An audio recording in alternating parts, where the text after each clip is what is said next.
रवि लामिछाने लामो रेसको घोडा हो, यसलाई यदि बेलैमा हामीले लगाम लगाएनौँ भने यसले हाम्रो सखाप बनाउँछ भन्दै उहाँ एकजना बहिनी साथी एकैछिन भिडियो रवि लामिछाने लामो रेसको घोडा हो, यसलाई अहिले बेलैमा लगाम कोसिएन भने यसले हामीलाई सखाप पार्छ, अलिअलि भएको पनि सबै भ्याउँछ। हामी मन त पऱ्यो त्यसै सेयर बदनाम छौँ, अझ बदनाम हुन्छौँ, सबै कर्तुत बाहिर लिएर आइदिन्छ भनेर तिमीहरूले अनेक जालजेल गरेर आफू अगाडि बढ्ने बाटो हुँदैन भनेर खुट्टा तानेर होइन, तिमीहरूले अनेक गरेर रविलाई सडाउन खोजेका थियौ। तर जनता जनार्दनले चुनावबाट देखाइदिए होइन।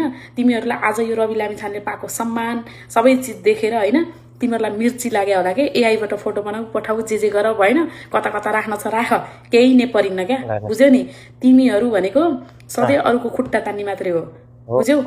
अझै हेर न, अझै के हुन्छ, तिमीहरूलाई स्थानीय तहमा धुलो चटाउनुपर्छ, बचेको चेको पनि तिमीहरूलाई निमिट्यान्टै पार्नुपर्छ क्या।